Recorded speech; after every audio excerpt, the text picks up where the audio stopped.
उस मैसेज को पढ़ने के बाद भर बरसात में भी उसका चेहरा सूरज की तरह खिल उठा था।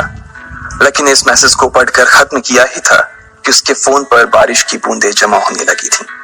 लकी ने थोड़ी देर की खुशी मनाने के बाद याद किया कि वो सच में करीब नहीं था।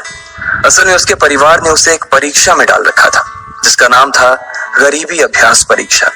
इस परीक्षा के तहत लकी को अग्रवाल खानदान में उसके नाम की जमीन और जायदाद पर तभी हक मिलने वाला था जब वो इस परीक्षा को पास कर लेता। अचानक से उसे याद आया कि वो गरीब नहीं था बल्कि गरीब होने की परीक्षा दे रहा था। हालांकि परीक्षा देते देते उसे 8 बरस हो चुके थे, इसलिए उसे एहसास होने लगा था कि वो कभी परीक्षा को पास ही नहीं कर पाएगा और हमेशा हमेशा के लिए गरीब ही रह जाएगा। अच्छा हुआ चली गई, अब मिलना कभी। लकी ने होटल की तीसरी मंजिल की ओर देखा और पानी के अंदर ही अपना पैर पटक दिया। वो डिंपल को कोस रहा था। उसने अपनी मोटरसाइकिल उठाई और फिर से चमन मेडिकल स्टोर जाने के लिए मुड़ने लगा।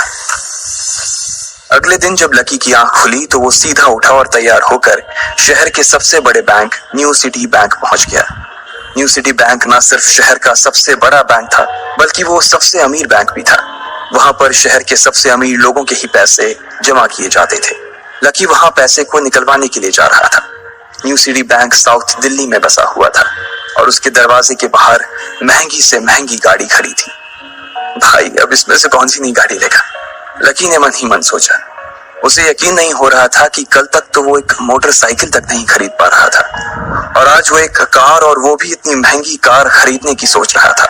फिर उसने अपनी नजर गाड़ी पर से हटाई और बैंक के अंदर जाने लगा।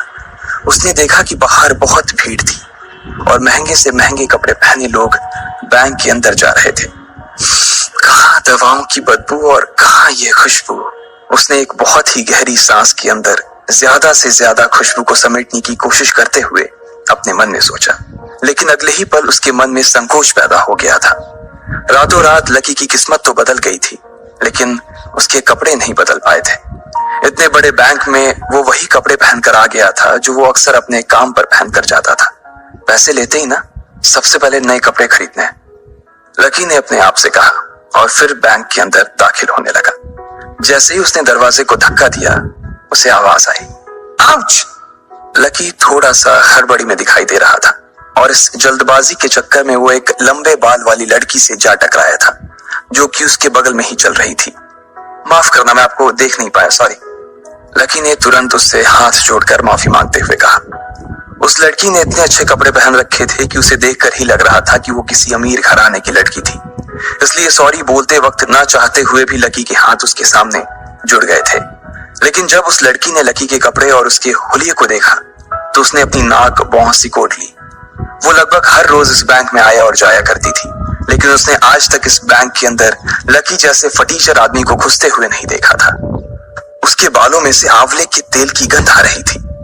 उसने गुस्से भरी नजरों से लकी की ओर देखा और बोली, क्यों नहीं देख पाए? मैं क्या ट्रांसपेरेंट हूं? तुम्हें इतनी बड़ी लड़की दिखाई नहीं देती? इससे पहले कि बात आगे बढ़ती, उस लड़की ने देखा कि इस बैंक की मैनेजर यास्मीन पटेल उन दोनों की ओर बढ़ी चली आ रही है। उसने भी लकी को देखकर वैसी ही शक्ल बनाई थी जैसी शक्ल उस लंबी लड़की ने बनाई थी। I am so sorry miss, आपको कहीं लगी तो नहीं? यास्मीन ने उस लड़की से पूछा और फिर घिन्न भरी नजरों से लकी की ओर देखने लगी। लकी तमतमाती आंखों से उन दोनों को देखा जा रहा था। वो जानता था कि उसने इतनी जोर से भी दरवाजा नहीं खोला कि उसे चोट लग जाए, लेकिन असल में उसे यह मालूम नहीं था कि वो लोग उसे नहीं बल्कि उसके कपड़े को देख रहे थे। यास्मीन ने लकी को ऊपर से नीचे तक देखा और ना जाने उसके मन में क्यों शक पैदा हो गया। क्या आप मुझे बता सकते हैं कि आप यहाँ पर किस काम से आए हैं? यास्मीन ने बड़ी मुश्किल से अपने चेहरे पर एक मुस्कान लाते हुए कहा। वो उसका हुलिया देखकर ही समझ गई थी कि वो यहाँ का कस्टमर तो नहीं था। लकी ने अपने आप को संभाला और कहा, हाँ वो मैं अपना पैसा निकलवाने के लिए आया था। पैसे निकलवाने के लिए आए हो? यास्मीन ने लकी की बात को ही दोहराते हुए कहा। वैसे तो वो लकी की बात पर जोर से हंसना चाहती थी, लेकिन उसने अपने आप को थोड़ा सा काबू में कर लिया था। लकी की बात सुनकर उसे लग रहा था कि वो कोई पागल था जो यहाँ जबरदस्ती घुसा चला आ रहा था। हाँ तो क्या आपके पास कार्ड है? यास्मीन ने उससे आगे पूछा। न्यू सिटी बैंक का कार्ड हासिल करना एक बहुत ही मुश्किल भरा काम था। अगर किसी को भी उस बैंक का कार्ड लेना था तो सबसे पहले उस आदमी को अपने खाते में कम से कम 5 लाख रुपए जमा करवा कर रखने पड़ते थे, तब जाकर उसे कहीं कार्ड मिलता था। लेकिन लकी तो पहली बार ही यहाँ आ रहा था, इसलिए उसके पास कार्ड होने की कोई संभावना ही नहीं थी। लकी जब यास्मीन के सवाल का जवाब नहीं दे पाया तो यास्मीन ने फिर उससे पूछा, मैं पूछ रही हूँ कि आपके पास कार्ड है? वो समझ गई थी कि लकी पागल ही था, जो कहीं से भागकर सीधा उनके बैंक में आ गया था। कार्ड नहीं मेरे पास। लकी ने उसके सवाल का जवाब दिया और वो फिर इधर उधर देखने लगा। जैसे ही उस लंबे बालों वाली लड़की ने लकी का जवाब सुना तो वो खिलखिलाकर हंस पड़ी। यास्मीन को तो सिर्फ लग रहा था कि वो पागल है, लेकिन वो लड़की तो अपने मन में मान चुकी थी कि यह लड़का कोई पागल ही है, जो कहीं झोपड़ पट्टी से यहाँ आ गया है। इससे पहले कि आगे कोई कुछ कह पाता, उस लंबे बालों वाली लड़की के पिता वहां आ गए और बोले, चलो बेटी। उनके हाथों में कुछ कागजात थे। लकी ने देखा कि उन्होंने महंगा सा सूट पहन रखा था। उस लड़की ने यास्मीन के दोनों हाथों को पकड़ा और बोली, यास्मीन देखो, अगर इस तरह के सड़क छाप लोग तुम्हारे बैंक में ऐसे ही घुसते चले आए ना और बाकी कस्टमर्स को परेशान करने लगे तो तुम्हारे बैंक की इमेज और उसके शेयर्स दोनों को काफी नुकसान होगा। एक मैनेजर होने के नाते तुम्हें इन सब चीजों का ध्यान रखना चाहिए। मुझे उम्मीद है कि आगे मेरे साथ ऐसा कुछ नहीं होगा। उस लड़की ने कहा और अपने पिता के साथ बैंक के बाहर चली गई। अपना ध्यान रखना कोयल मैडम, मैनेजर ने उसकी गाड़ी तक छोड़ने के लिए आते हुए कहा। आज तो वो बाल बाल बच गई थी। कोयल और उसके पिता इस बैंक के सबसे पुराने और सबसे वफादार कस्टमर्स थे। अगर आज यास्मीन उन्हें नाराज कर देती और वो उसके बैंक से अपना खाता बंद करवा देते तो शायद यास्मीन की नौकरी तक जा सकती थी, और यह सब हो रहा था उस पागल लकी की वजह से। इसे जल्द से जल्द यहाँ से भगाना पड़ेगा, यास्मीन ने अपने आप से कहा और फिर बैंक के अंदर आने लगी। यास्मीन उसे अपने बैंक से बाहर निकालने के तरीके के बारे में सोच रही थी, मगर जैसे ही वो बैंक में दाखिल हुई उसने देखा कि लकी वहां था ही नहीं। अरे अब ये कहां चला गया? उसने अपने आप से पूछा। वो इधर उधर देखने लगी, लेकिन लकी वहां भी नहीं था। यास्मीन को अच्छे से पता था कि वो उसके सामने तो बाहर नहीं निकला था। इसका मतलब था कि वो बैंक के अंदर ही था, लेकिन यास्मीन उसे ढूंढ नहीं पा रही थी। कुछ देर तक बैंक के सारे कोनों को देख लेने के बाद यास्मीन को लगा कि शायद लकी यहाँ बहुत ही असहज महसूस कर रहा होगा, और जब वो कोयल को दरवाजे पर छोड़ने के लिए आई तब उसके पीछे पीछे वो भी निकल गया होगा। चलो जान बची, यास्मीन ने अपने आप से कहा और अपने केबिन में आकर बैठ गई। जैसे ही उसने आज के दिन की पहली फाइल उठाई थी उसे किसी एक की झलक दिखी। ये कोई और नहीं बल्कि लकी ही था। अरे ये कहां छिपा हुआ था?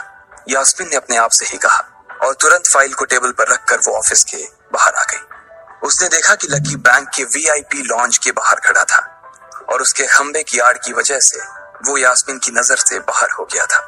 अब यास्मीन को तो वो मिल गया था, लेकिन उसके लिए उससे भी बड़ी एक और मुसीबत खड़ी हो गई थी। लकी जिस कमरे के बाहर अभी खड़ा था उस कमरे के अंदर शहर के सभी रईस लोगों का उठना बैठना था। बैंक के सिलसिले में या फिर किसी दूसरे काम के सिलसिले में वो सभी लोग यहीं आकर बात किया करते थे।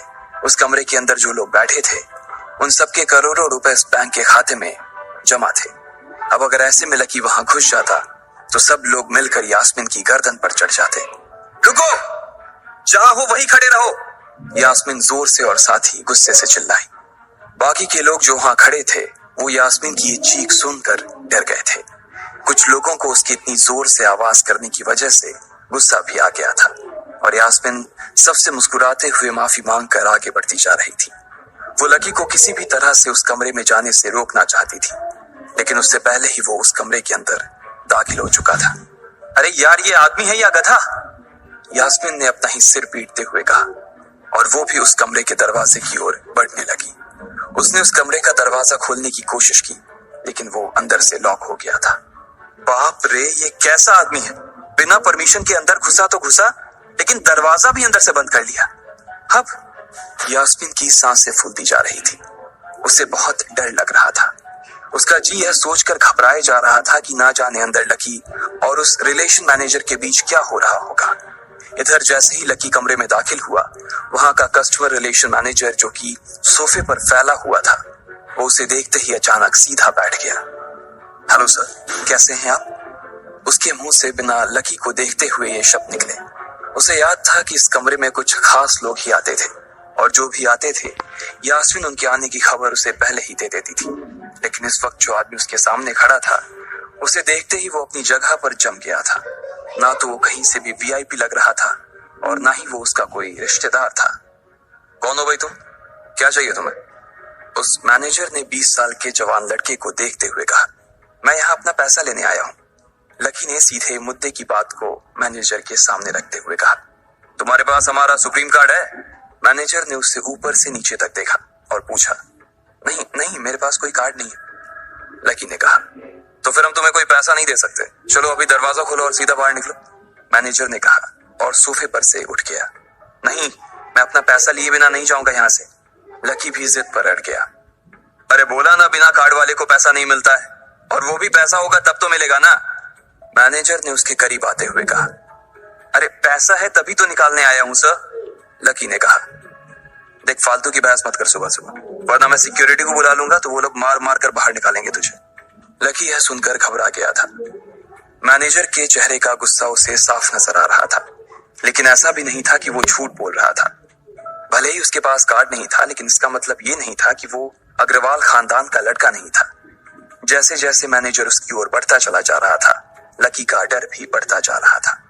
मैनेजर को लग रहा था कि वो कोई संकी था और वो उसे धक्का मारकर बाहर निकालने के लिए आगे बढ़ ही रहा था कि अचानक घबराए हुए लकी के दिमाग में एक आइडिया आया।